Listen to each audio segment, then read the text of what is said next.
สวัสดีครับสวัสดีค่ะขออนุญาตเสิร์ฟอาหารเรียกน้ำย่อยก่อนนะครับ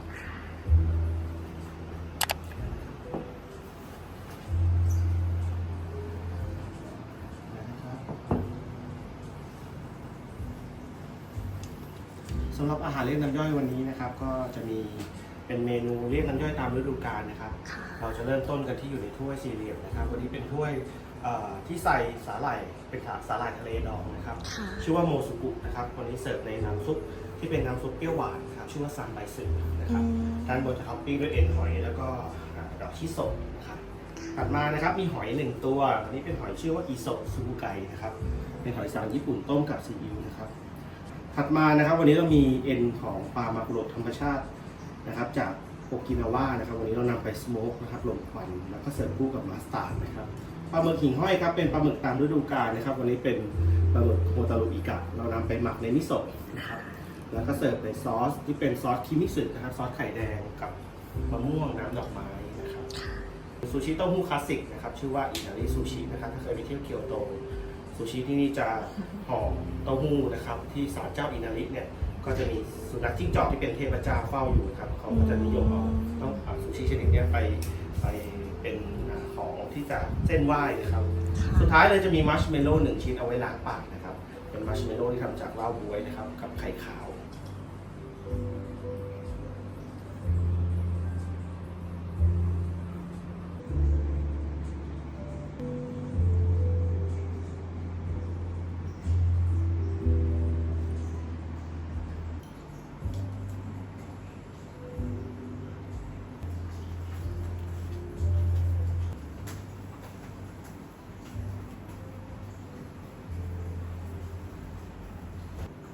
วันนี้เรามีเป็นคาเรนนะครับซึ่งแปลว่าดอกบัวนะครับเดี๋ยววันนี้เรา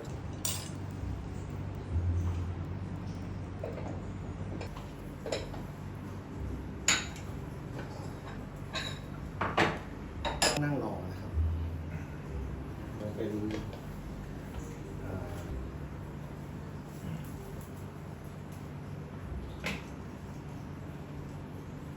คนอีกคนหนึ่งนะครับเอาน้องมีคนที่ไม่หวานผู้เฮจิปะ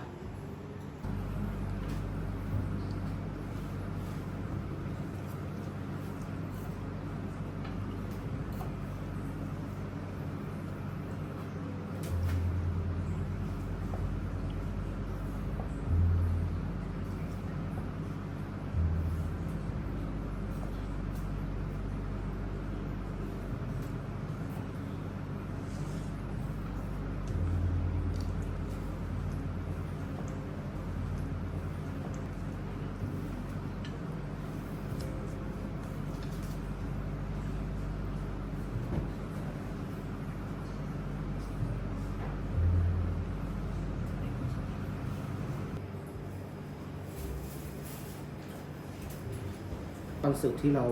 ทำขึ้นมาเองนะครับเป็นโฮมเมดคอนสึตัวนี้จะเป็นหัวไชเท้าญี่ปุ่นผสมกับพริกนิดหน่อยนะครับ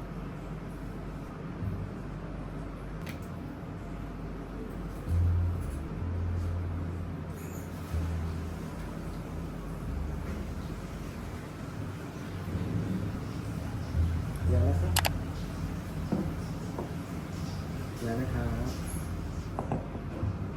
นี่เป็นหอยนางรมจากเมืองนางาซากินะครับชื่อของเขาคือคาเรนนะครับซึ่งแปลว่าดอกบัวนะครับสังเกตว่าตัวของเขาจะอุ้มๆคล้ายๆกับดอกบัวนั่นเองนะครับที่เลยถึงเรามาตั้งปีหนึ่งจะมีประมาณ3 เดือนนะมีช่วงเมษายนถึงมิถุนายนประมาณนี้นะครับ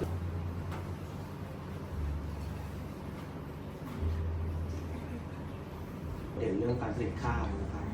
ในยามามาตะเลยมีข้าวที่ดีและแหล่งน้ำที่ดีเดี๋ยวจะมีปูฝนนะครับขออนุญาตนะครับ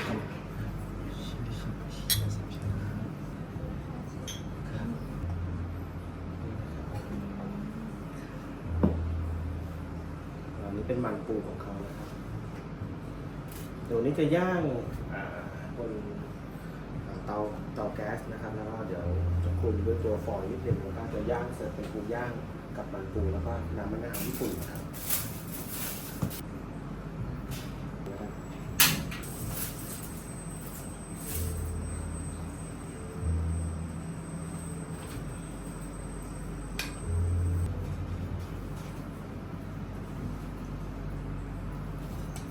อั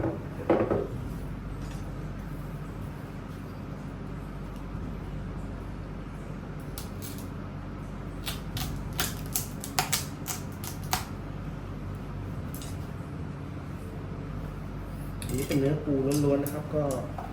ผมเอามาแกะนึ่งสุกแล้วก็นำมาแกะนะครับทานคู่กัน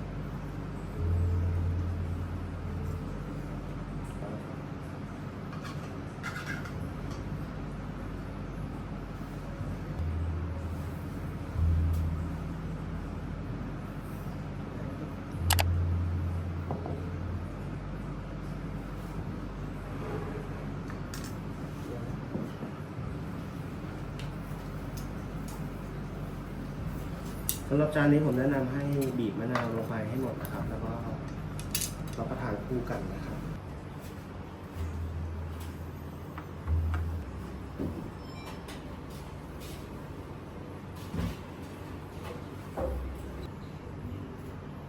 จะเนื้อดิบจะไม่ค่อยมีรสชาตินะครับ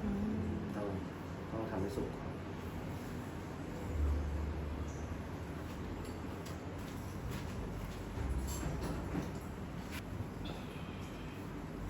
จีนนะ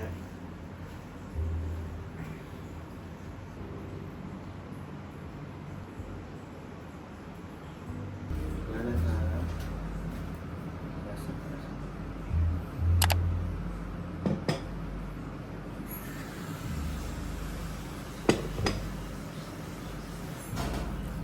เป็นเมนูหูฉลามญี่ปุ่นตุ๋นนะครับ เสิร์ฟในสไตล์แบบไทสกินะครับกรรมวิธีในการนำไปตุ๋นก่อนนะครับหลังจากนั้นนำไปทอดนะครับ แล้วก็นำไปนึ่งไฟแรงอีกทีนึงนะครับ ผมจะเพิ่มวาซาบิให้นะครับ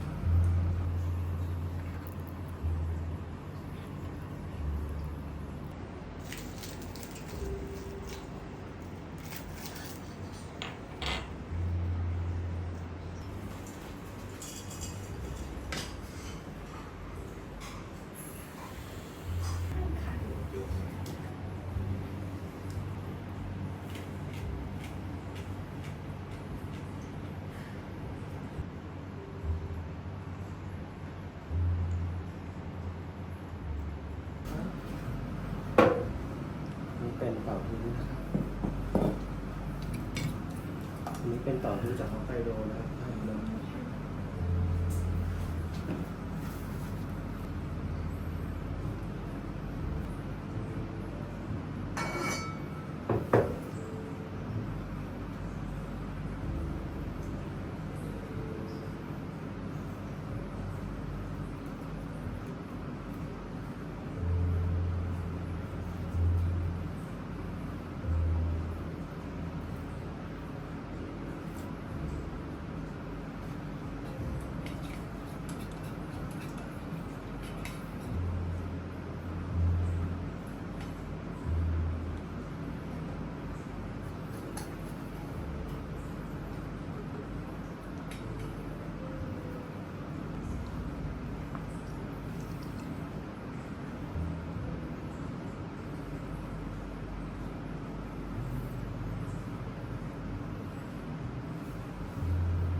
เราใช้เวลาการนึ่งด้วยไฟแรง1 ชั่วโมงนะครับ แล้วก็นึ่งไฟอ่อนอีก2 ชั่วโมง อย่างพวกฟรอสเซนมาแล้วนี่มันเท็กเจอร์ต่างกันเยอะไหม มันแข็งแบบแข็งไปเลย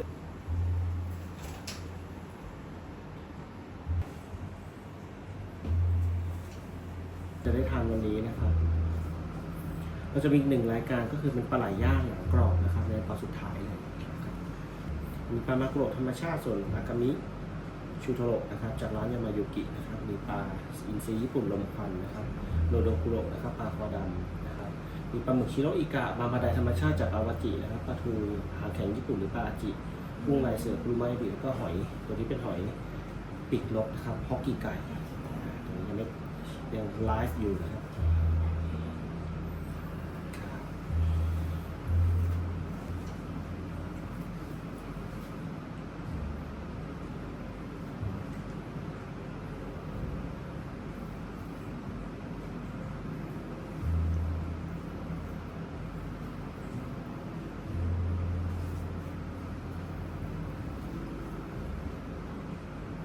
วันนี้ปลามากุโระของเรานะครับมาจากจังหวัดในตอนใต้นะครับก็คือโอกินาวานะครับที่นั่นจะมีปลามากุโระชั้นดีสังเกตดูเลยนะครับชูโทโร่นะมีไขมันที่ดีนะครับสีสวยมากวันนี้เราเสิร์ฟเป็นปลาธรรมชาตินะครับ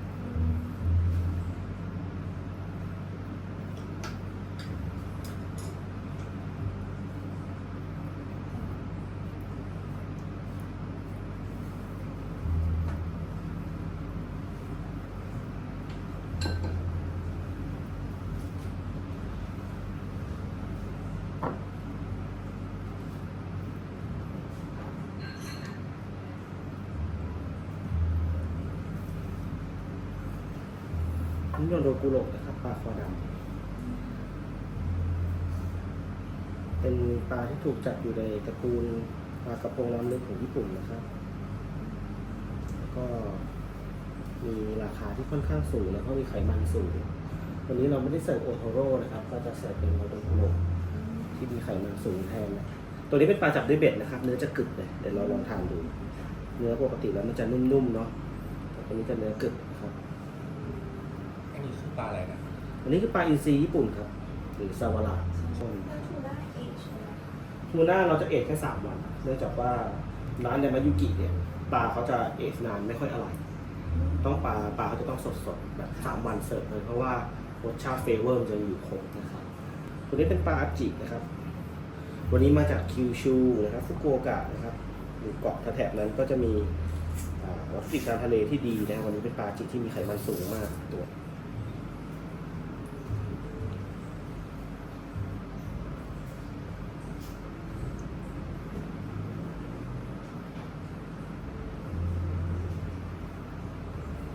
ยังไม่ทำอะไรเลยนะ ดูดีมาก ไขมันถึงจะบังนิดนึงนะครับ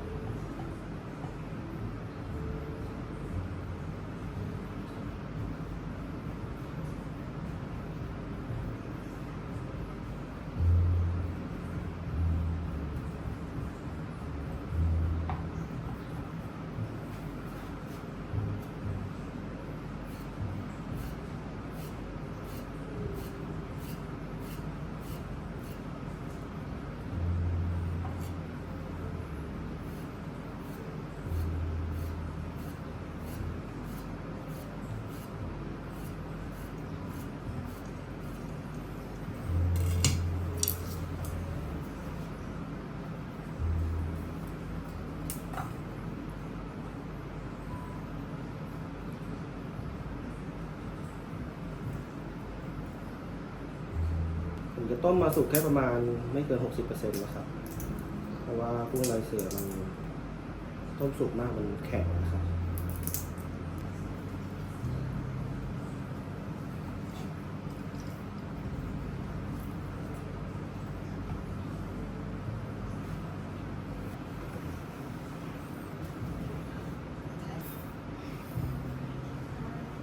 เขินเลยครับเดี๋ยวเราจะได้นำวัตถุดิบกันนะครับวันนี้เรามีปลาอาจิปลาทูหางแข็งญี่ปุ่นนะครับมีคลาสสิกอย่างปลาหมึกนะครับชิโรอิกะปลาหมึกขาวญี่ปุ่นนะครับมีปลาเนื้อขาวปลามาไดธรรมชาตินะครับจากอาวาจิเป็นปลามาไดที่ดีที่สุดณเวลานี้นะครับโดโดกุโระปลาคอดำครับปลาอินทรีญี่ปุ่นลมควันนะครับสวาระนำไปลมควันนะครับ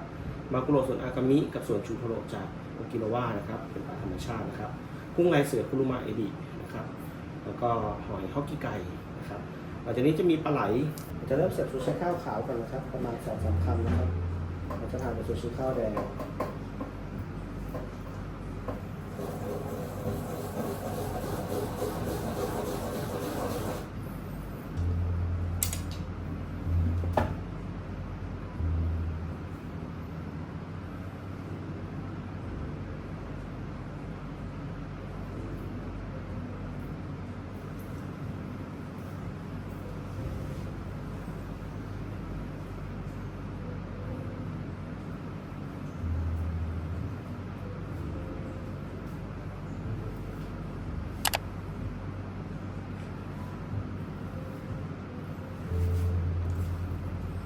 แรกนะครับ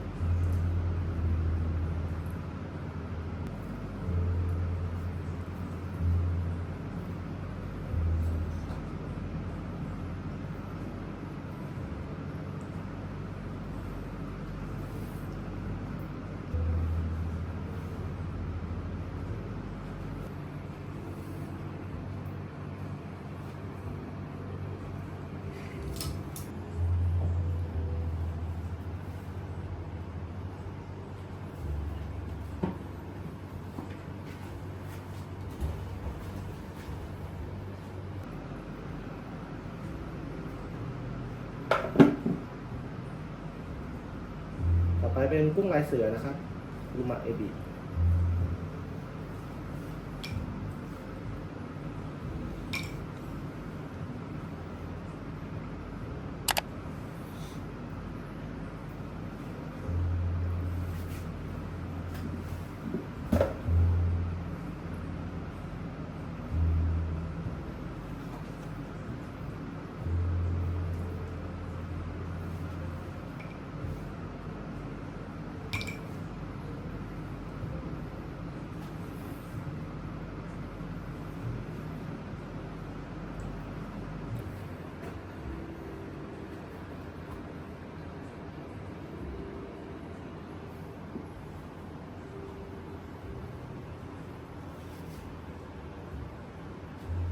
กแต่งก่อนครับถ้าทานกันก็บอกนะครับต่อไปเป็นปลาจิกนะครับ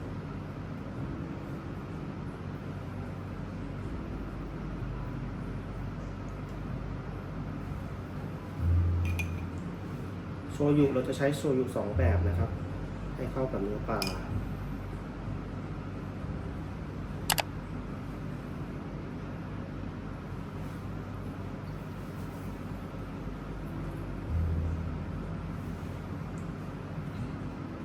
ทั้งสองแบบมันต่างกันยังไงบ้างครับ แบบหนึ่งเราจะปรุงให้มีความเข้มข้น โดยใช้โชยุที่ชื่อว่าทามาริโชยุนะครับทามาริโชยุจะทำจากถั่วเหลือง 100% นะครับไม่มีพวกกลูเตนที่เขาเรียกว่ากลูเตนจาก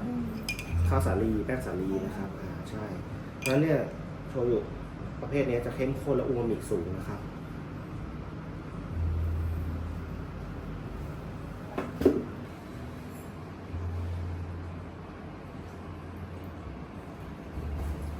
เนื้อปลา ถ้าคนชอบทานปลาทูเนี่ยผมจะชอบตัวนี้มากนะมันนะครับ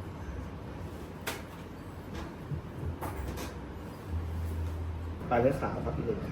ำเป็นข้าวขาว1 คำนะครับอันนี้เป็นปลามาไดนะครับ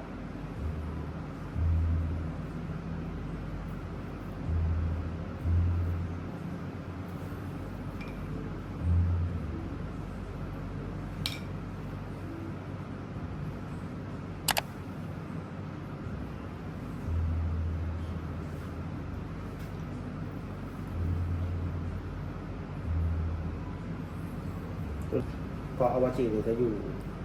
ถัดจากโอซาก้าลงไปนะครับใกล้ๆกับโกเบนะครับ มีของทะเลเยอะนะครับสะอาดแล้วก็มีรสชาติที่ดีนะครับ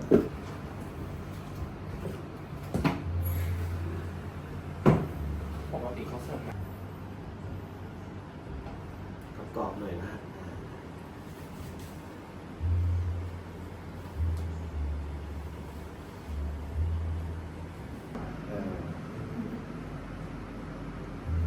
ข้าวเหนียวหน่อย ใช่ครับ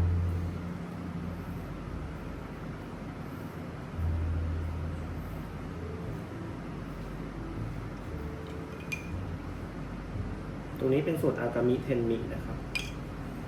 ส่วนเนื้อแดงส่วนที่อยู่บนยอดสุดของซามากุโระนะครับ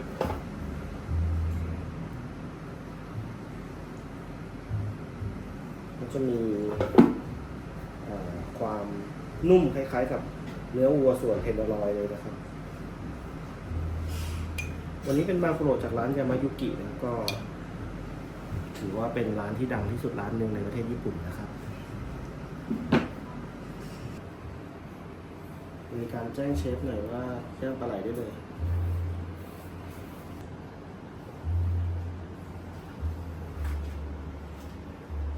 ข้าวแดงก็จะมีความแข็งขึ้นกว่าเดิมนิดนึงนะครับเป็น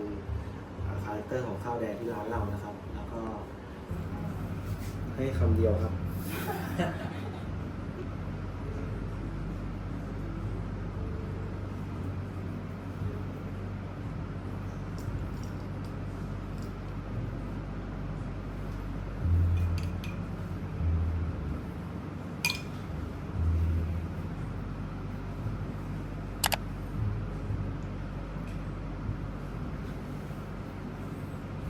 ชูโทโรครับ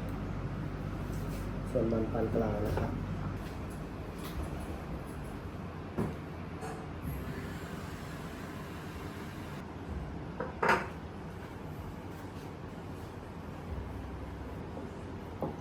ยอดมิดฟ้าทีไรก็คือหิวที ข้าวใหม่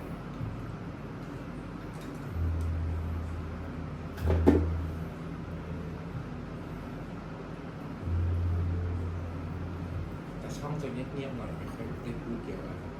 ดีครับ ได้ดูแอคชั่นเชฟนะครับ ผมชอบ ผมก็ไม่ค่อยชอบช่องที่ถ้าเป็นช่องอาหารจริงๆอะชอบดูแบบนี้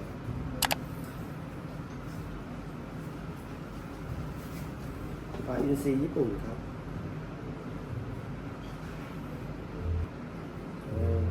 ทานเป็นคำสุดท้ายได้ครับ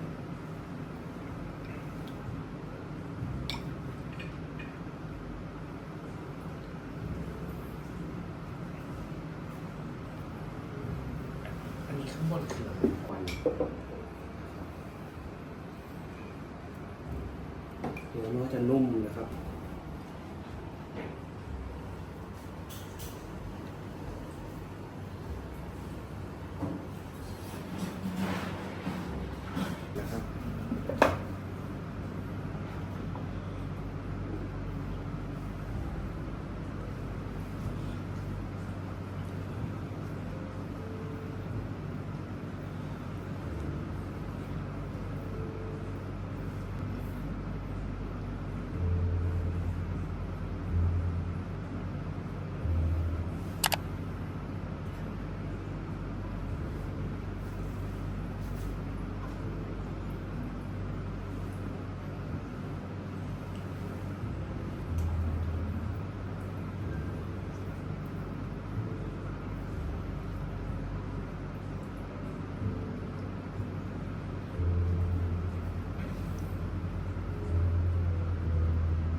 ปลาชนิดนี้ครับก็จะเป็น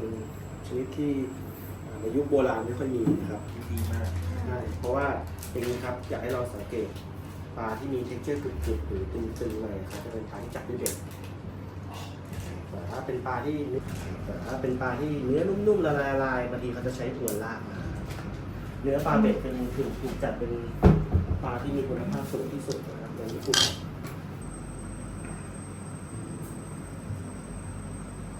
นี่เป็นหอยฮอกกิไกนะครับหรือหอยปีกนกชนิดหนึ่งของญี่ปุ่นครับตัวนี้มาจากฮอกไกโดผมทำให้ดูมันยังอะไรไหมส่วนใหญ่มันก็จะยังอะไรอยู่นะครับเห็นไหมครับขยับได้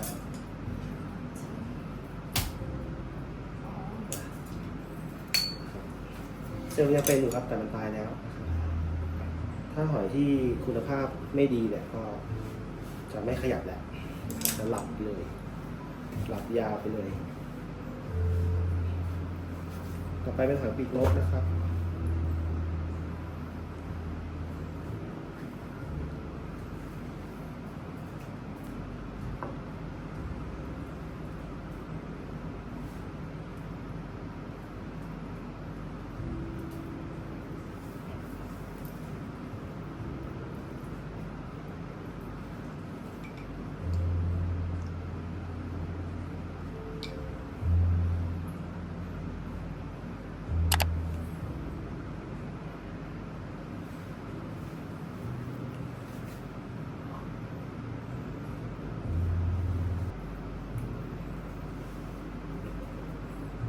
ในการที่ต้องการหอยเม่นเกรดประมูลนะครับ กล่องใหญ่ๆมีกล่องใหญ่ๆต้องสูงนะ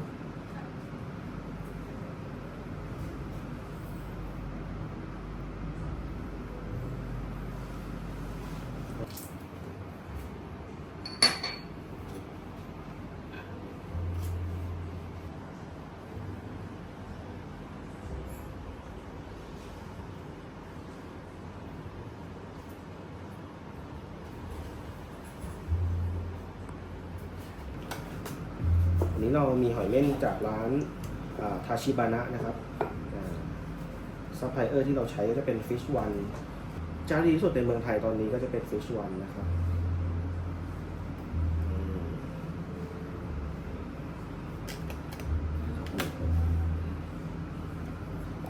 เยอะมากกินไม่หมดใช่ไหมครับ เดี๋ยวแบ่งออกมาสัก2 คำก็ได้ครับ กินหน่อยเลยนะครับอยากสวยครับทาชิบานะช่วงเดือนนี้ครับมูราสกิแพง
สัปดาห์นี้เป็นสัปดาห์ของ Golden Week นะครับวัตถุดิบที่ญี่ปุ่นเขาไม่ส่งร้านปิดกันหลังเลยครับจะได้หนึ่งคอนเทนต์นะครับขออนุญาตวางถ่ายก่อนนะครับ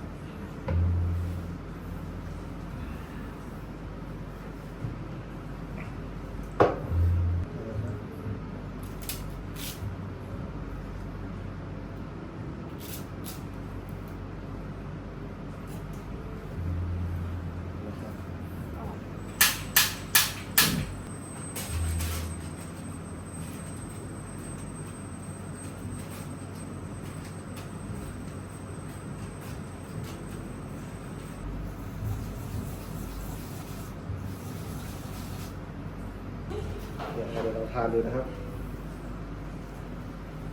ผมจะวางให้ทานนะครับจะได้ทานสวย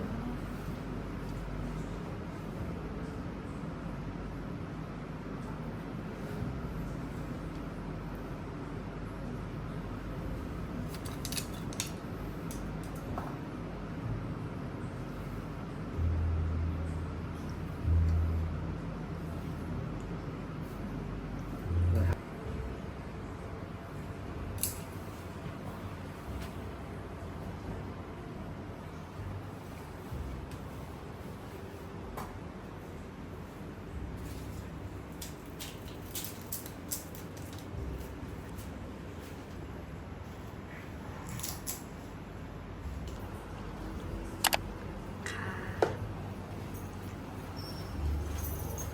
บก็เลยเรียกว่าเหมือนเรามีความ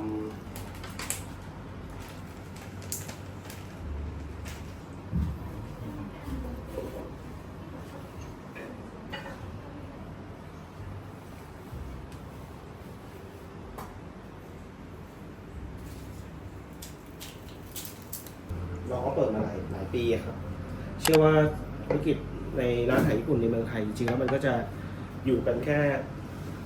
ไม่กี่ปีหรอกนะครับร้านที่จะอยู่นานๆเป็น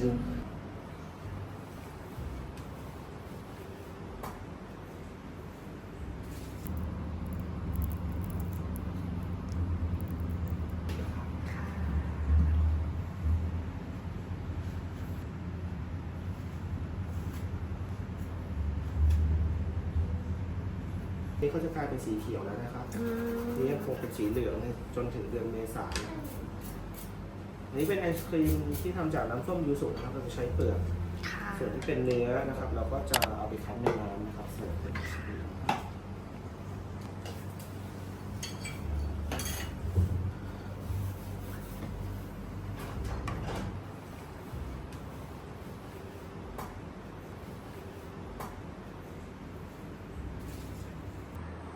ขอบคุณนะ ค คะ รับ ขอบคุณนะคะเชฟแก้อร่อยมากเลย ครับสำหรับคอร์สอีลิทก็จบแค่นี้นะครับ ค่ะ ขอบคุณค่ะวันหลังมาเยี่ยมใหม่นะ ครับอาริกาโตเตมอส ขอบคุณค่ะค่ะเชิญเลย よろしくお願いします。 ขอบคุณค่ะค่ะ